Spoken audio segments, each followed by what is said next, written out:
Steve Hodge was a great midfielder for Nottingham Forest and England. This is part 2 of his story of life at the City Ground. Steve Hodge, next. 3 years away, I went to Villa. They were, you know, like I always say to people, I went to a World Cup as an Aston Villa player. I had a really good season. You know, I can go on Twitter most nights or regularly and see people of a certain age slaughter my time at Villa and say, you know, because I left under a cloud because I got out when they were absolutely going down, which I accept as a player. You know, you have to accept the bit stick when you do leave. But they were a great football club. I went to a great football club at the wrong time. When I got there, I was told by the hierarchy there that I'd be playing middle and midfield with Steve McMahon. It was there when I arrived, and within 7 days he'd gone to Liverpool. So things weren't adding up early on. They were a very young team. There's good young players like Mark Walters and Tony Dorigo, Martin Keown, and a couple more lads who were, you know, Tony Daly, and old Andy Gray on his last leg with his knees, and old Alan Evans. Spinksy was in goal. So, you know, it was a blend of the old getting older quick and the young not quite ready for it. And I got in there and I knew I'd made a mistake within 2 or 3 weeks. I knew I'd made a mistake. I'd seen Aston Villa, I'd seen the stadium. I'd not looked into it deeply enough about what was coming through, who they were recruiting, you know. And to be fair to Clough, he offered me, Man U wanted me. It was a known secret. They wanted me and he would not let me go there. He told me blank to my face, you're not going to with Bigger to Man United. They're a rival of ours. You can, and if you want to get away, fair enough, but you ain't going to Old Trafford. Which that's when I sulked for about a month. I had a proper sulk on with him for a month.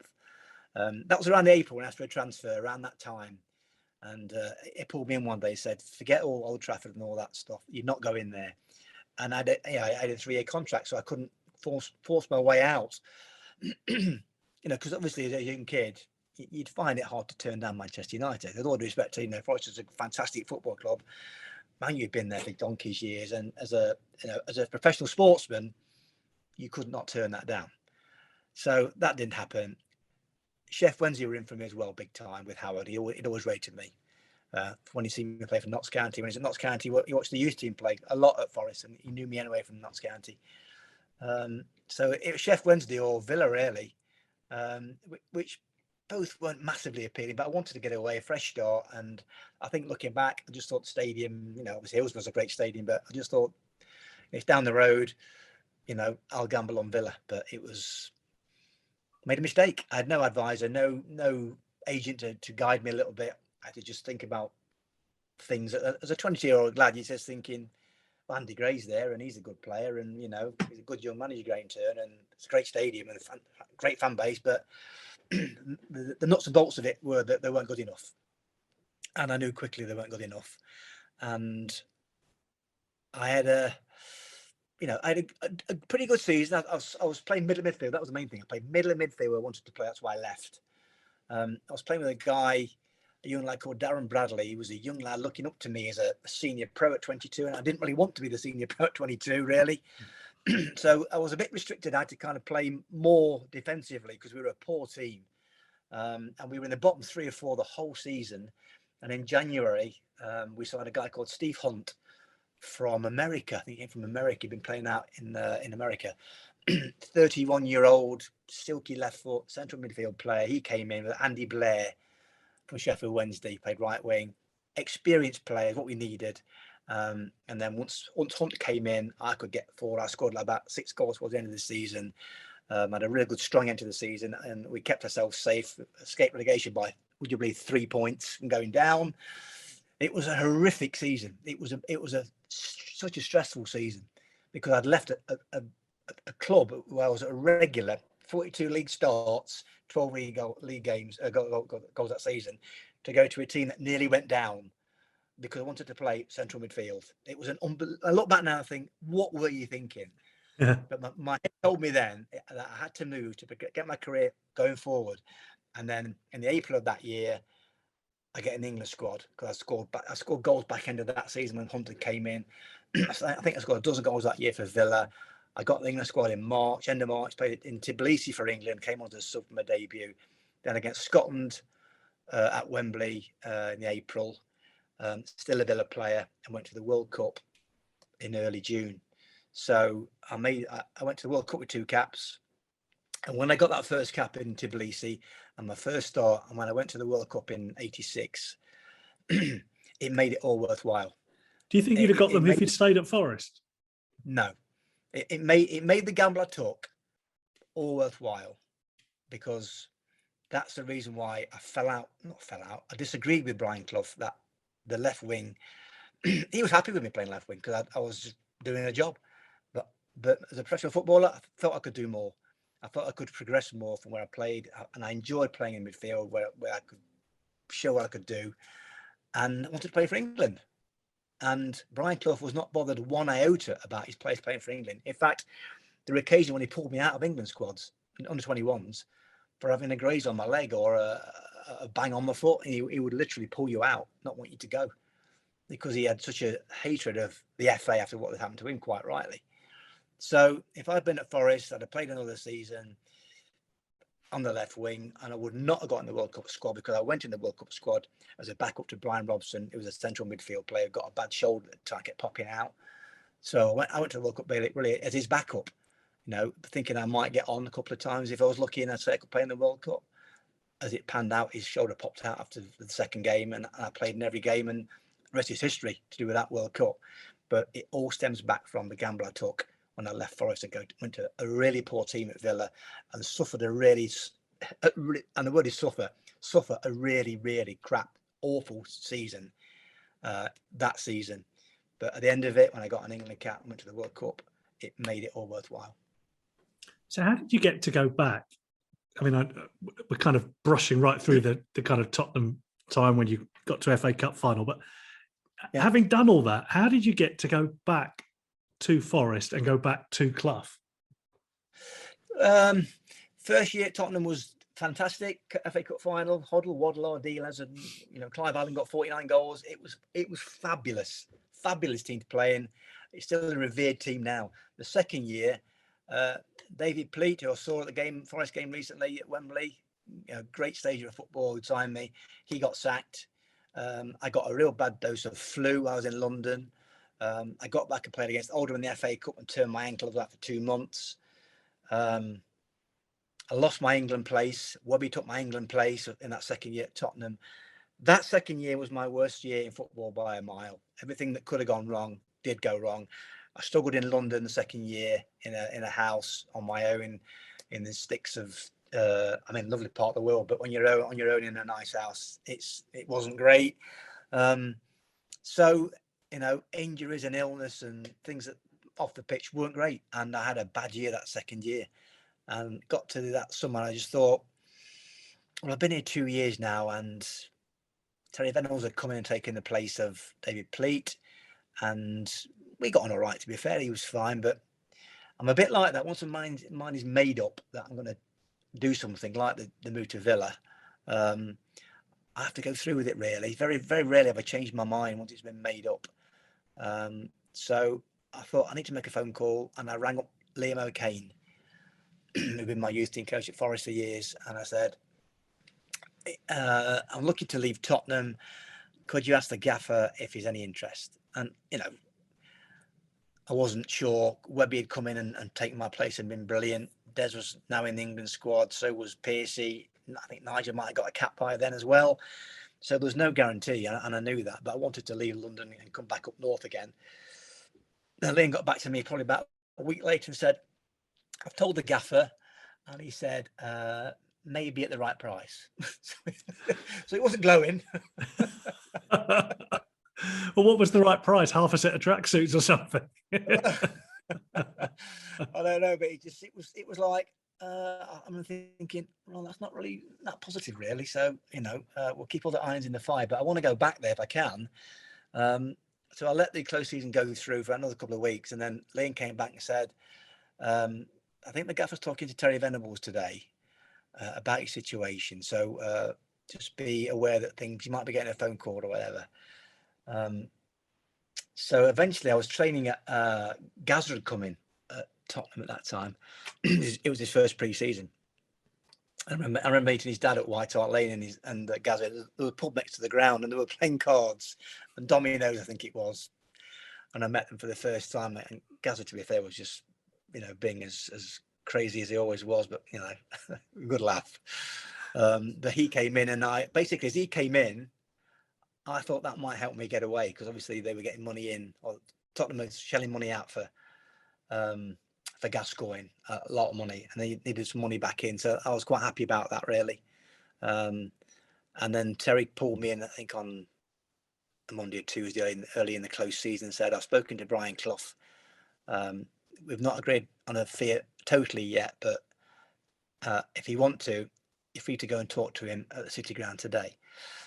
So I got in my car, up the M1. I was going to ask, presumably you'd not heard from Clough in the intervening however many years it was.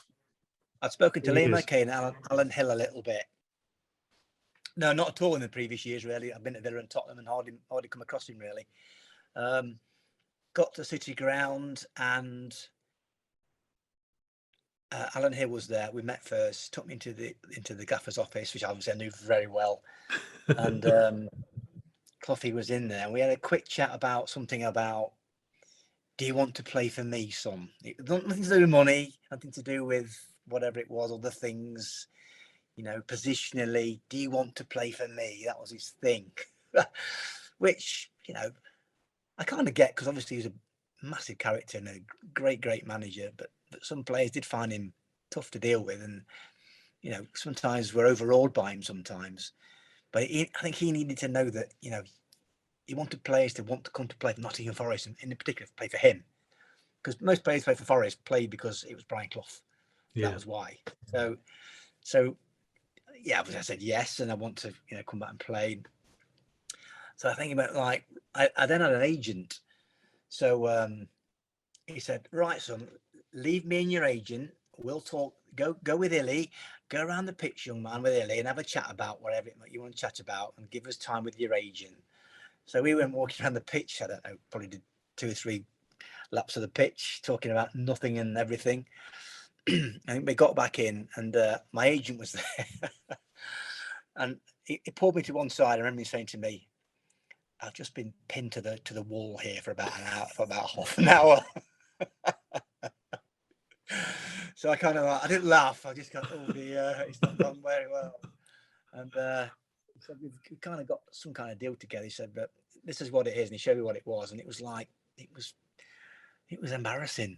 It was like, I'd been to a World Cup. I'd had a bad year that, I wanted to come back, and I had a bad year at Tottenham, but I still had played with, 15-16 caps for England. And, I was then a better player, 3 or 4 years off when I'd left, really. I was a more experienced player. So what they're offering me was like, it was a first dibs. It was a first, He knew you were keen to come back, of course. Of course he did. He had been right in the corner, and he knew Tottenham had very done with me. They got Gascoigne in, so they wanted to get rid of me, and he knew I was in a right tight spot. And when he knew that, that's the kind of guy he was. He would ring it best he could. He'd ring in for the corner, and he'd leave you squirming. And you think, well, what do I do next? So, kind of like, there's been times in my career when I've had to just, as I said, I could be stubborn and just go with it and just say, well, that's wrong. And I am worth, without being greedy, I am worth more than that.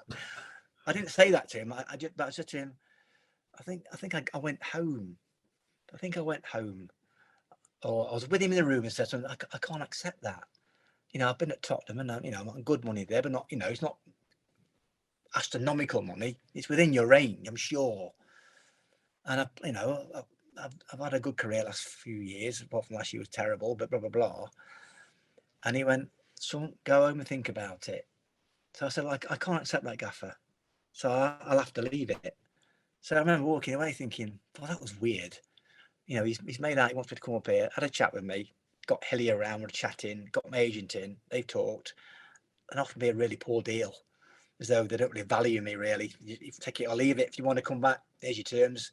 But like you say, I was in the corner. I had nowhere to turn, and he knew that. To his advantage, he took it. But I walked away, and I went back to my parents' house in Gedling. And And I just said, I don't think it's happening. I don't think it's going to happen. It's going to be somewhere else, I think. And then he called me half an hour later and said, "Son," down the phone, "Son, come and see me in the office in half an hour. Get down to the City Ground now." So I got in the car straight away, went back down again into his office, and he was sat there and he had a piece of paper and he went, "Son, there's a contract here, young man. It's written out. I think you'll be very happy with the young man. Please sign it." And he walked out. And I had a look at the contract, and it was a lot better than the first, a lot better than the first offer. It was more realistic. So without being greedy, it was realistic. It was something like, it gave me like something like £5 extra on a weekly wage than my Tottenham wage. And I thought, yeah, I like that. You've made your play. Okay, you've tried it on, and then I've been stubborn and said, I've got to be honest about it. That's not fair. And you've come back and given me what I think is a fair offer, and you just topped Tottenham by a little teeny bit to say, we really want you to come back here. And I like that. And I signed it there and then. And that was it.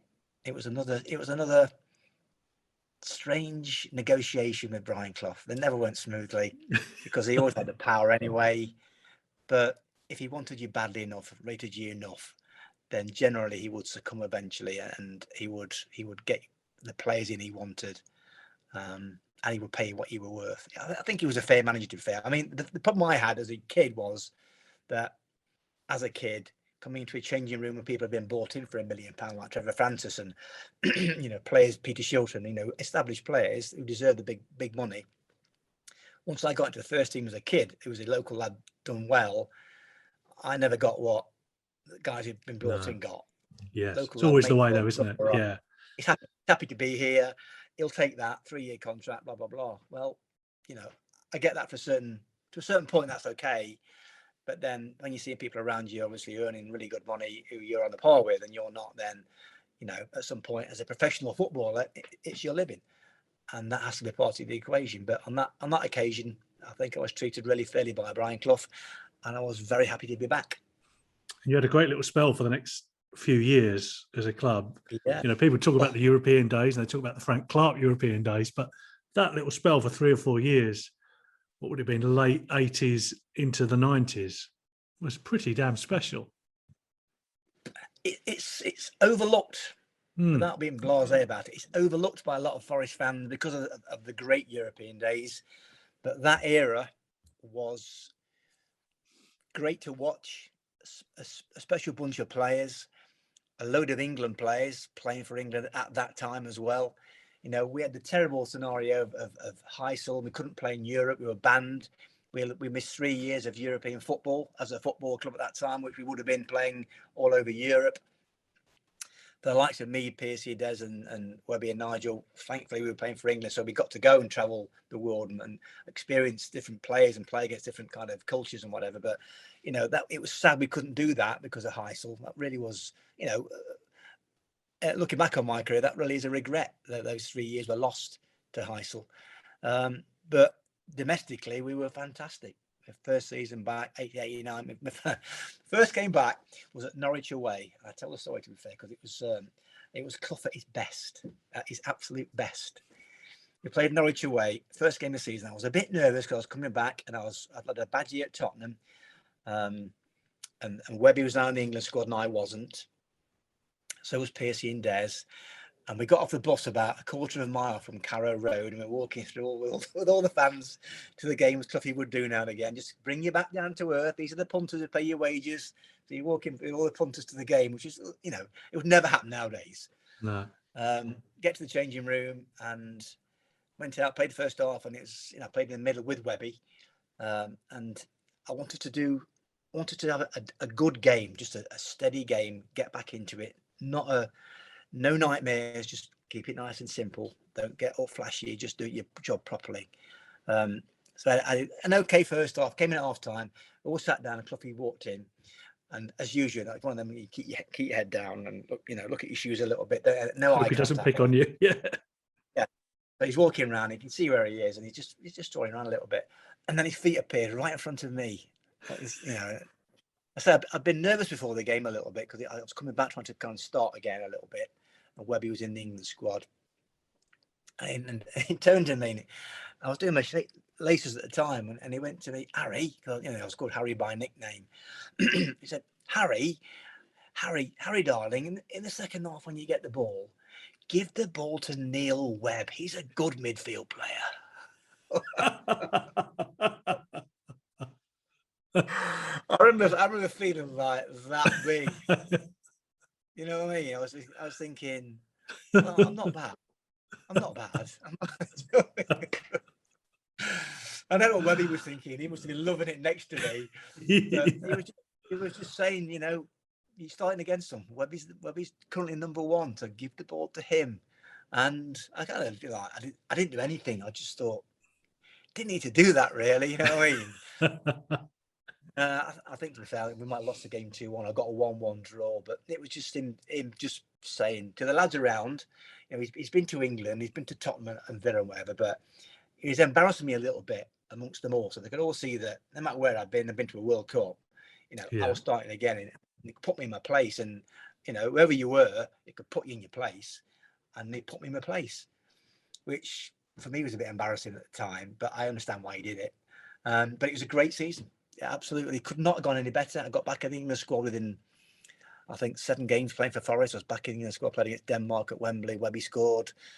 We won the Simod Cup, which was laughed at, but we had a great time. We had a great run. League Cup was I think it's Brian Clough's first major trophy for 8 or 9 years. Won at Wembley. I got a penalty at Wembley. And then obviously it was Hillsborough as well. And we came third in the league. So, that's why this year I can appreciate a little bit Liverpool this year going for the quadruple. I mean, we weren't on that level, but at one point we were going for 3 cups in a league, and we won 2 cups, and we got to the semi-final of the FA Cup in Hillsborough, and came third in the league. And the amount of effort that took for quite a small squad of players. They've got 25 squads nowadays. We had probably 18, 19 players. To go to the Simod Cup, the end of that run, League Cup, the end of that run, 1 game short of going all the way to the FA Cup final, and playing 42 league games and playing for England at the same time in the breaks we had. It was non-stop that year, non-stop. And it was just, we were back in the big time, really. We were challenging Liverpool and Arsenal. We weren't quite good enough to win the league. Didn't have the depth of squad to challenge Liverpool and Arsenal for the league, but we were always a threat, always in the top 3 or 4. There are still more brilliant stories on the way from Steve Hodge in just a moment. Need to thank my members of Chippers Club, particularly the Gold members this week. If you want to sign up and get the benefits of being a member, the link is in the description below. My Gold members this week are Leggett and James. See, it's free advertising too. Danny Moriarty, James Sorden, William Hutton, Nick Hempel and Adam, Damien Miles, Christian Tonnies, Henny the Hero, Ian Russell, Thomas Newton, Richard Waterhouse, Paul Metcalf, Tim Hayward, Alan Francis, David Shelton, Mark Davis, Ez Chowdhury, Tiny Media, Philip Sheldon, Paul Harrison and Mark German. Thanks to each and every one of you for your continued support of the channel. Let's get back to Steve Hodge next. Say you'd gone out of the League Cup in the first round, Simod Cup, whatever, very early on. Do you think you might have challenged, or were you not quite good enough at that? So 89, Liverpool won it. No, Arsenal won it against Liverpool in that famous Michael Thomas. Yeah, that era. Yeah, that's right. It was the era of Arsenal, Liverpool. It was the Bonds, Beardsley and Rush. Era of Ian Wright, Alan Smith and Paul Merson, with the famous back four. They were top teams with streetwise players, with top managers, Dalglish and George Graham. And we just weren't, depth of squad wise, didn't have enough to challenge them to win it. But we were always third or fourth, and we were great in the cups, and we were great to watch as well. The other thing, Brian Clough's teams entertained. And we got spanked at places like Wimbledon away because physically we weren't a big, massive team. And they used to batter us at the beautiful Plough Lane. I used to love playing Plough Lane. You must have hated that. Oh. Everybody must have hated playing Wimbledon. And Palace away was not a lot different, was it, at that point either? No, Palace. He used to hate Palace and Wimbledon with a passion. He used to love to beat them with playing the nice, as he would say, football. But they had their way of playing it, and it worked for them. But I remember it's obviously a famous story when. I love this story. If it's the one I think it is. This is the best football story of all time. Well, I don't know about that, but I mean, it was funny. I mean, we played Palace in the FA Cup. I think it was a third replay, and they'd man marked me the whole game. A guy called Andy Gray played for England once, and he went wherever I went. He man marked me, which was frustrating to play against. It was quite unusual, really. I wasn't used to that. But eventually, we got three in front. There's 10 minutes to go, and back in those days, you had like I think it was one sub, two maximum. I think it was. So after about 80 minutes, the ball's gone up and it's 3-0. And I can see it's my number 6. So I've trotted off. And I got to where Liam O'Kane is to like just say, well done, son, or whatever. And kind of thinking, you're half kind of putting your hand out to say, all the best, son, whoever's going on. And there's no one there. I looked around thinking, well, I'm not injured. So it was going on for me. And I kind of hung around for, I don't know, 5 seconds thinking, well, are you bringing someone on then? Who's getting the shirt ready or who's getting the laces done or whatever? And there was nobody there. So I remember walking down the tunnel thinking, well, that was weird. And then the game continued and nobody came on and we had 10 men. And they won the game 3-0. And I remember thinking, why did he do that? And I remember the place thinking, he brought nobody on. What was he thinking? Because it was 3-0, I mean, the game was done, but you never know football with 10 men. But we won the game easily. And then we had a team meeting on the Friday and everyone had walked out the team meeting in the guest room and he called me back and he went, Harry, come here a minute. So I walked back and I was thinking, well, what have I done now? And he went, just thought I'd let you know on Wednesday night against Crystal Palace, I was just taking the piss out of Crystal Palace. He said, you know, I hate the way they play, the rough house tactics. I thought we played for 10 minutes with 10 men against them. Wasn't how badly you were playing. I just thought I'd take the piss out of them. Is that all right, son? I went, yeah, fine, Gaffer. Bye. And I walked off. And that was my excuse. But he just said to me, I was taking the piss out of him for 10 minutes. Because he hated Wimbledon. The way Palace played, Wimbledon played, it was a bit Route 1 and they were a big, strong, dirty team. And he hated that. Hated it. But that night, he got his own back. A little bit, yeah. So funny. I spoke to Lawsy probably 6 months ago on here as well about the FA Cup final, and obviously he didn't play in the Cup final, and Roy Keane was coming through, and you didn't. And Lawsy was telling the story about how Clough never told him that he wasn't playing in the Cup final.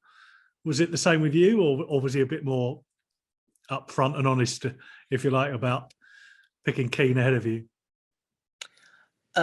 He was very evasive. He's very evasive. That's another. I mean, obviously, I had good moments in my career. That's another, like Anderlecht and the FA Cup final is a regret. I mean, you know, I think Lawsy said that he got Pierce to tell him.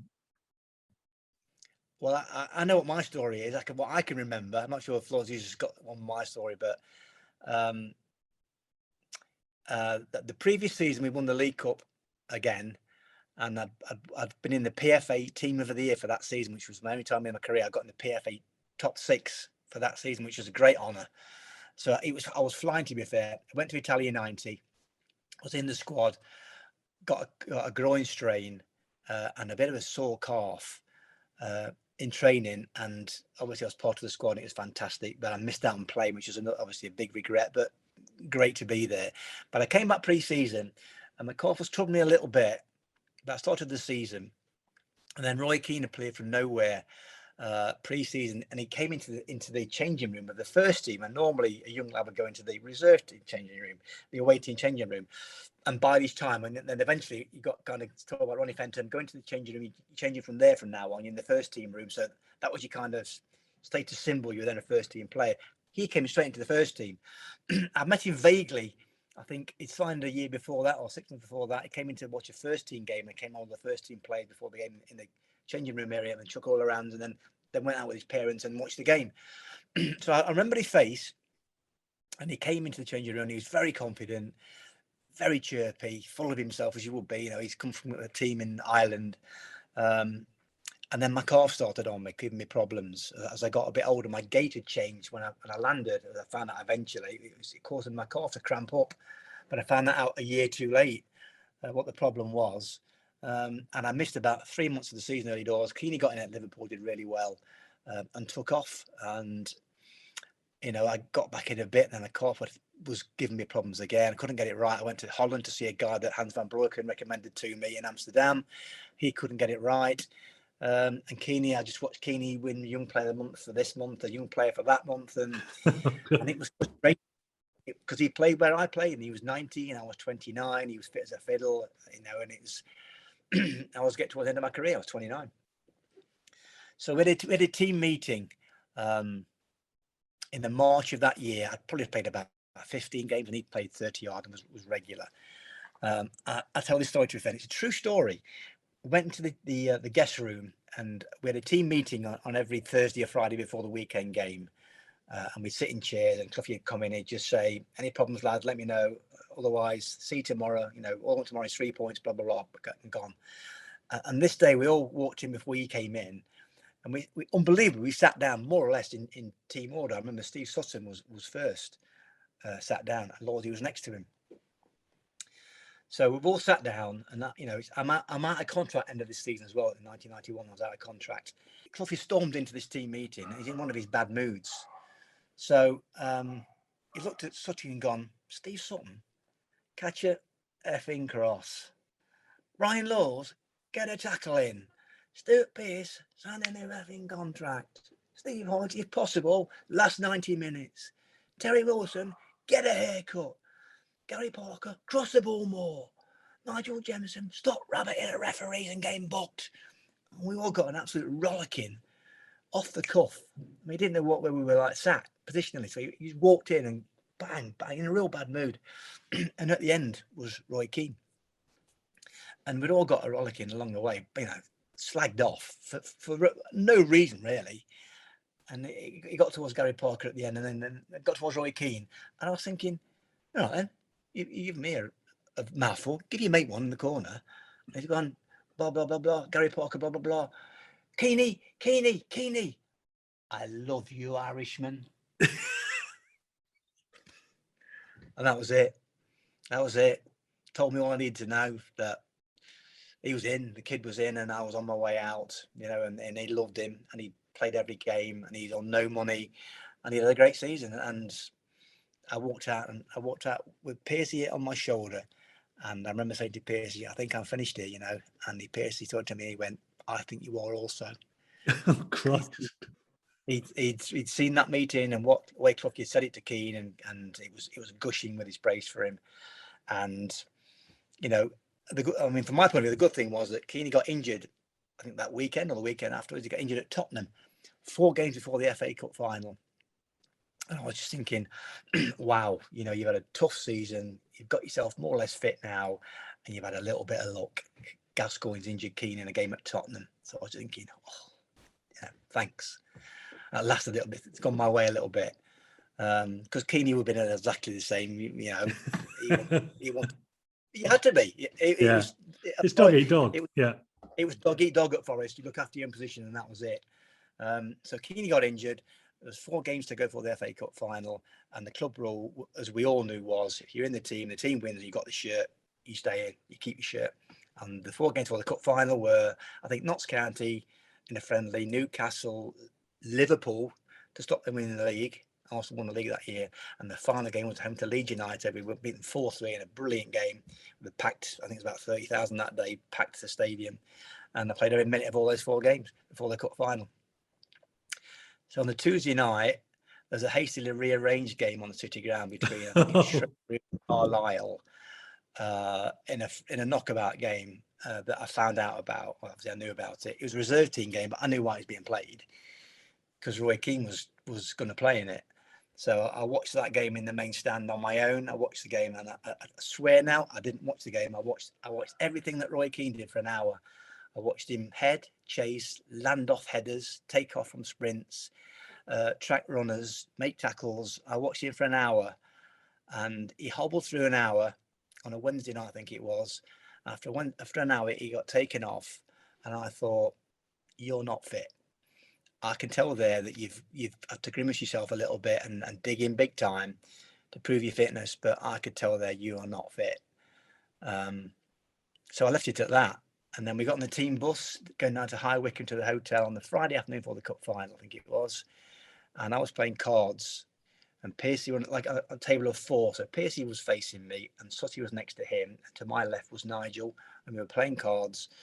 and there'd been no debate in the papers about anything really, apart from is Keane fit, and if or it's Keane or Hodge basically for the final.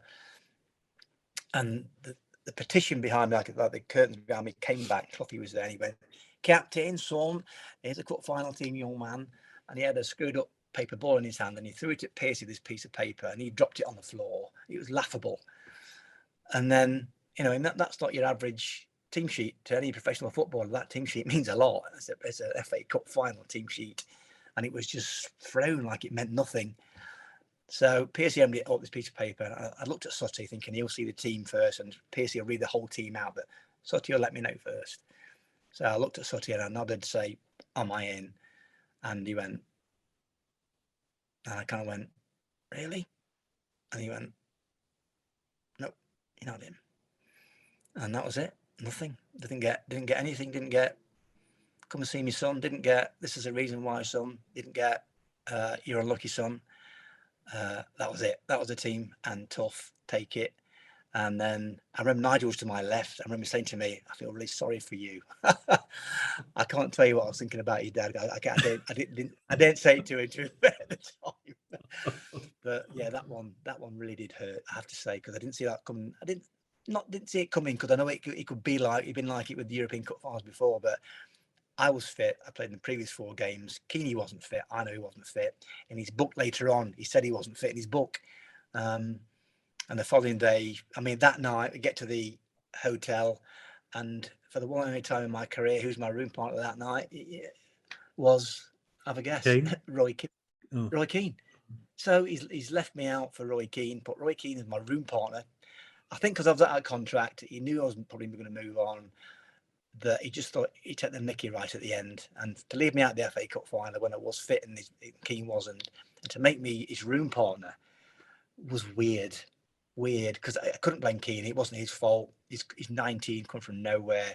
He's going to say he's fit. But to make me his room partner that night, it was a quiet room that night, I it would have made sense to put you with Lawsy, wouldn't it? Because Lawsy told exactly the same story basically about him. Together. Yeah, it would have made sense. Yeah. Yeah. So he was taking the mickey. I don't know why I had to do that at the end of my career. I played like 300 games for him. That he thought it would be fun to put me in with Keane that night, and it wasn't Keane's fault. But the following day, wasn't the Roy Keane I'd seen. He hobbled through the game. Was no influence in the game whatsoever.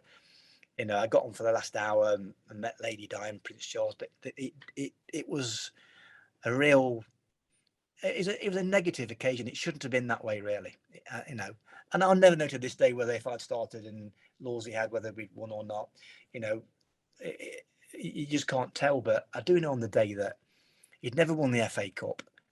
It was his one and only chance to win the FA Cup against Tottenham. My old team, I played well against. Generally played well against Tottenham. And I say to people, on the day, I think he got it wrong. He got lots of things right in his career. Don't get me wrong. Majority were right, but on that day, I think he chose the wrong team. And I'm not being biased. Well, obviously, I'm being biased when I say it. But I never got his reasoning for leaving me and Lawsy out. I didn't get that at all. Experienced player Lawsy and Gary Charles had done well for him that season. He went with a very youthful team of Charles, Lee Grovel up front. Jensen was left out completely. And I think on the day it backfired. And he'd never admit it. I went to his house when I'd retired some years later. And I thought, but, by then he's getting on a little bit. And I thought, I want to ask him the question. So I said to him, I need to ask you the question, because it's 10 years ago now, it was 5 years ago. The FA Cup final, why did you put Keane in before me? And his words to me were, he was stronger than you. That's why I left you out. And I left it at that. I just thought, well, it's just a throwaway line. I can't argue it, really. Maybe he was a bit stronger at the time. I don't think he was, to be fair. He got stronger as he got older and more mature as a man at Man United, and a better player at Man United. But he was still a waif then, a little thin lad. But he was a strong player, even though he was young. But that line, I think he had to tell me something, why, and I accepted the reason why. But I think deep down, Keane was the one he wanted to promote for the future, and I was the past moving on, and that's why he made his room partners that night. Was that your last appearance for Forest in that? Yeah, I think. Is that right? I never knew that. Right. And so I moved on. That was it. Yeah. Yeah. I went to Leeds. Went to Leeds, yeah. And won the first division title. So The following year, won the championship. Yeah. So, now there are strange things happen sometimes. I asked him for a 4-year contract to stay to end of my career at Forest from 29 to 33. And he said, we'll offer you 2 years' money on the same money. And that was it. And I just thought, well, Leeds was 3 years up the road, not too far away. That I was approaching 30. It was a really good contract. Keane was coming through. He was number one, had been proven by the FA Cup final. So I just thought, they're not showing they want you at the football club now. And I had a chat with the Leeds hierarchy. We were in a room in Elland Road talking with my agent about finances and stuff like that and what would happen. And I got a phone call from Ron Fenton, because in those days, actually, there was still a fee for me, even though I was out of contract. Leeds had to pay a fee of 900 grand for me, nearly £1 million, the highest transfer fee in my career when I was nearly 30, actually. So Forest were happy with that. They bought me for 450,000 or whatever. Had 3 great years out of me, and then doubled their money incredibly as I approached 30. So I got a phone call from Ron Fenton saying, thanks for your service, Steve. City Ground, whenever you want to come down, you're always welcome at City Ground. All the best for the future. And I thanked Ron, and he put the phone down, and that was it. Wow. Didn't get anything from Cloughy at all. Not a jot. Not thanks for your efforts over the last 3 years. He moved on again with Roy Keane. That's the way it was. Yeah. When you look back though, so those World Cups, FA Cup finals, all those appearances in the top division, when you look back at the whole career to kind of round things up, I often say in these conversations with people, honestly, we could chat for hours, but genuinely, we have been chatting for hours. But when you look back at the whole thing, I get carried away. It's like we're in the car again on the way to Plymouth or Brighton. I'm like an old codger looking back. It's brilliant. But when you look back at your career, how do you look back at the whole thing? You must be pleased with what you achieved and what you won and how far you got in the game and everything. The managers you played under: Brian Clough, Howard Wilkinson, Bobby Robson, Terry Venables. Yeah. Some of the great names of English football over the last 30 years. Yeah. Like I said, I could have been at Scunthorpe for all I knew. Yeah. So when I left school at 16, I had no visions of grandeur. I genuinely didn't. I wanted to be a footballer at some level, earn a living, make a living out of it, and then try and enjoy it and see where it took me and give it everything I got. Listen to people of experience and knowledge. And that's all you can do. And like the players at Forest now, you need someone, a manager, to take you on that journey to a higher level that give you the opportunities, everything in football. Brian Clough gave me opportunity, stuck me in the team. I responded and I did well for him. So likewise, he keeps me in the team. But if you said to me when I joined on £16 a week from school that you'll go to 2 World Cups, you're playing 2 League Cup final wins, you're playing 2 FA Cup finals, you'll play 550 games, you'll be in the PFA Team of the Year, you'll go to a UEFA Cup semi-final, you're playing one of the most famous, infamous, terrible games ever in Hillsborough, you'll go all over the world. There'll be some bad times along the way, undoubtedly, and there were. You'll score 109 goals in your career. You win the England Under-21 Championship. You win the County Cup a few times against Notts County and Mansfield Town. that wasn't on the horizon. It's still today, genuinely, pinch yourself. When I see my caps and my medals, it still gives me a tingle. My thanks to Steve Hodge, some brilliant tales from his time at the City Ground under Brian Clough. If you missed part 1, I'd recommend you watch that right here, or for something completely different, Ben Osborne on his time at the City Ground, that's here.